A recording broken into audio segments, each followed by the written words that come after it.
ব্রহ্মা বিষ্ণু মহেশ। ও আচ্ছা, ব্রহ্মা বিষ্ণু মহেশ। কেবল খোলা দিন মা হ্যাঁ এনে সব কিছু ঠাকুরের বিশ্বাস করে আমরা বিশ্বাস করি।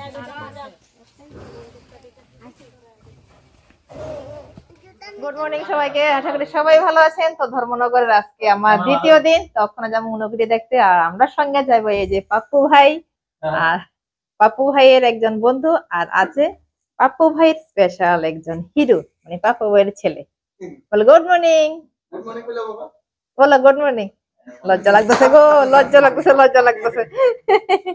ঠিক আছে, হোটেল থেকে আমরা এখন রওনা দিলাইতেছি। আর আজকে হলো 29 ডিসেম্বর, আর একটা দিন কিন্তু ধর্মনগর আমরা খুব ভালো কাটাইছি। কয়টা জানি বাজে এখন? 10টা বাজে ওখানে সকাল। আর সকালবেলা দৃশ্যটা একটু দেখায়, সব দিকে একদম খালি। আর কাল রাতে তো মোটামুটি সব দিকে একদম ভিড় আসতো। বন্ধুরা, আমরা ওখানে জামুগা এখান থেকে সোজা ঊনকোটি, কারণ ওইটা আমার এখনো দেখা হয়েছে না। তো যাওয়ার পথে কিন্তু আমরা রাস্তাতে আমরা টিফিন করে নিয়েছি, কারণ সকালবেলা না হোটেলে কিচ্ছু খাওয়া হয়েছে না, শুধু চা খাইছি। তো যার কারণে টিফিন করে নিলাম। আর যাওয়ার পথে রাস্তার ভিউটা এতটা সুন্দর, কি তা কইতাম, দেখে কিন্তু মন জুড়াই গেছে। দাঁড়ায় দাঁড়ায় রাস্তার ভিউটি দেখলে মন খুশি হয়ে যাবে, বাকি আর কিচ্ছু লাগবে না। তবে রাস্তাটা এতটা সুন্দর হয়েছে, এখানে তবু একটা জিনিসের কমই আছে। এটা আমি ত্রিপুরা সরকারের কাছে বিনম্র ভাবে অনুরোধ করতেছি যে প্রতিটা রাস্তার মধ্যে অন্ততপক্ষে 15 থেকে 20 কিলোমিটার দূরত্বে যদি একটা সুলভ শৌচালয় করা হয়, তাইলে মনে হয় ত্রিপুরার সৌন্দর্যটা দ্বিগুণ হয়ে যাবে। রাস্তাঘাট ভীষণ সুন্দর হয়ে যাচ্ছে, তার কোনো মানে কোয়ার কোনো ভাষা নাই। কিন্তু সুলভ শৌচালয় ত্রিপুরাতে এখনো কম আছে, যদি সরকার সেই দিকে একটু দৃষ্টি আকর্ষণ করে। কথা কইতে কইতে আমরা আয়া পড়লাম ঊনকোটি। জীবনে প্রথমবার এখানে পা রাখলাম। তো পা রাখায় কিন্তু ভীষণ ভাল লাগতেছে, খুব আগ্রহের সাথে আমি অপেক্ষায় আছি যে ভেতরে যখন ঢুকুম সেখানে দেখতে জানি কিরকম। তবে এখানে আরেকটা কথা, এখানে কোনো এন্ট্রি ফি কিন্তু লাগে না। শুধুমাত্র কয়জন আপনারা এখানে এন্ট্রি করতেছেন সেটা কিন্তু লিখে দিয়ে দেবো, যে কোনো একজনের সিগনেচার করে। তো চলেন ভেতরে যাওয়া যাক, ভেতরে যাইয়া এর সৌন্দর্যটা উপভোগ করি।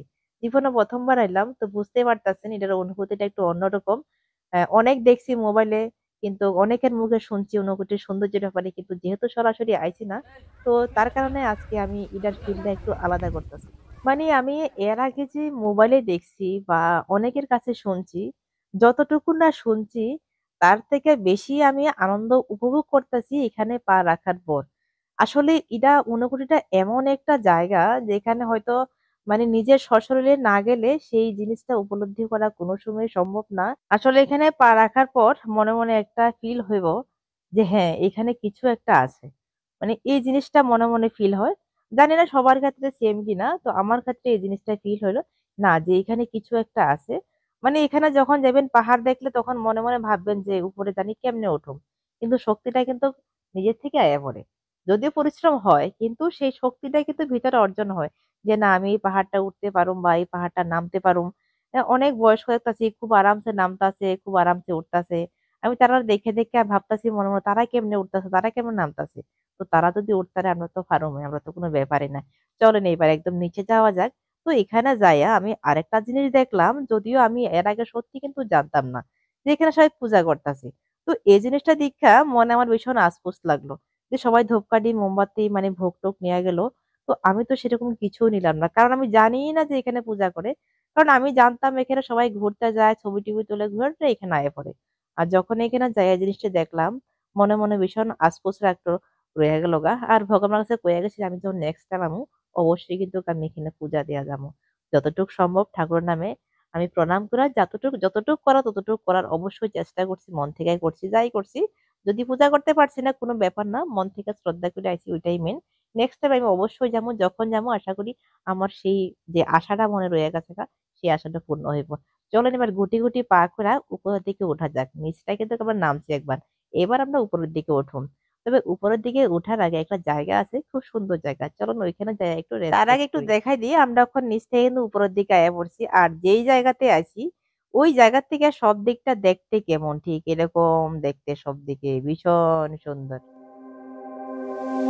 कहीं पे सपने बाकी थे, कहीं पे रूठे साथी थे, कहीं पे आंधियां चली, कहीं पे सूखे साहिल थे, पर सब पूरा लगे मिले जो तुम।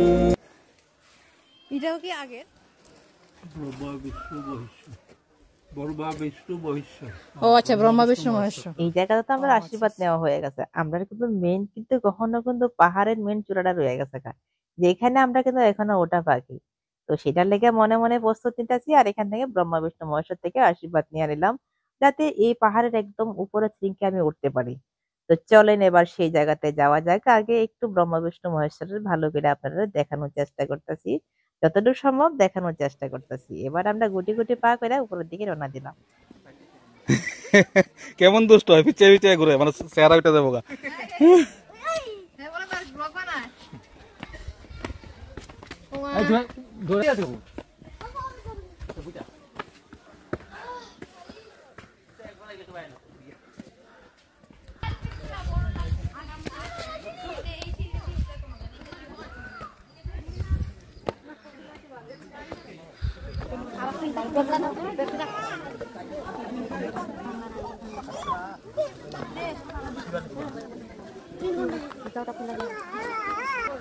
অবশেষে কিন্তু সেই জায়গাতে আয়া পড়লাম। খুব বেশিটা সময় লাগছে না, বা খুব বেশিটা পরিশ্রম হয়েছে তাও কিন্তু কইতাম না।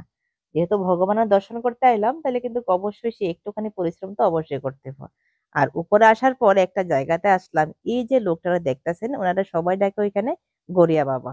এখানে কিন্তু যেই আয়ে এই গড়িয়া বাবার থেকে কিন্তু আশীর্বাদ সবাই নেওয়া যায়। আর তাই নিয়ে কিন্তু সবাই এখানে ভীষণ ভালোবাসে, আর ভীষণ ভয়ও কিন্তু পায়। কারণ উনি খুব ভালো মনের মানুষ, এবং উনার ভেতরে নাকি একটা ভীষণ আলাদা শক্তি আছে। এটা কিন্তু উনারা দেখলেই বোঝা যায়। উনারা দেখলে মন থেকে আসে না একটা আলাদা শ্রদ্ধাই। কেউ খুলে দিন আমার, হ্যাঁ যেন সবকিছু ঠাকুরে বিশ্বাস করে, আমরা বিশ্বাস করি।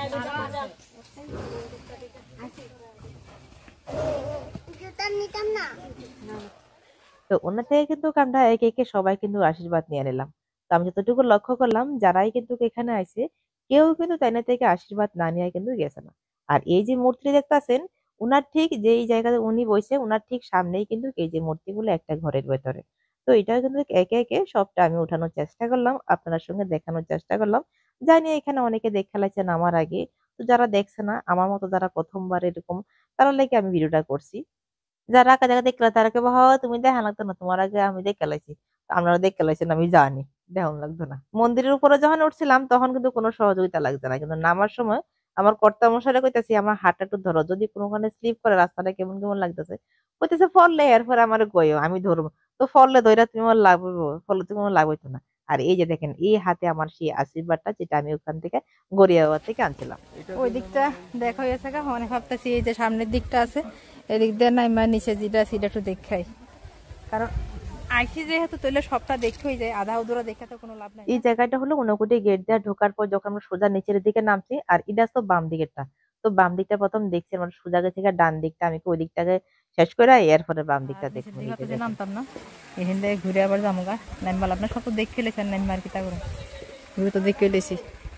যাওয়ার পথে ভাবলাম মূর্তিটি আবার দেখাই দিই, কতটা নিখুঁত ও কতটা সুন্দর দেখতে। আসলে ঊনকোটি এত বিখ্যাত কেন? ঊনকোটি বিখ্যাত কারণ এখানে পাথরে খোদিত হিন্দুদের যে দেব দেবতা, তার যে আকৃতি, এটার লাগে কিন্তু ঊনকোটি বিখ্যাত। আর সমস্ত কিছু কিন্তু এখানে বর্ণনা করা আছে। যারা পড়তে চান এখান থেকে একদম খুব সুন্দরভাবে আপনারা পড়ে নিতে পারেন। আর আমার যেহেতু এ ব্যাপারে বিশেষ কোনো জ্ঞান নাই, সেই কারণে আমি কোনো কিছু বর্ণনা করলাম না, যা লেখা আছে তাই ছোট্ট করে একটু কইলাম। এখানে বাংলাতেও আছে, হিন্দিতেও আছে, ইংলিশও আছে। তো আজকের ঊনকোটি দেখায় কিন্তু আমরা এখানে সমাপ্ত। আমার তো ভীষণ ভালো লাগছে। আশা রাখা গেলাম আমি খুব তাড়াতাড়ি কিন্তু এখানে আবার আমার ভিডিওটা কেমন লাগছে সবাই অবশ্যই কমেন্টে জানাবেন। Tata, bye bye.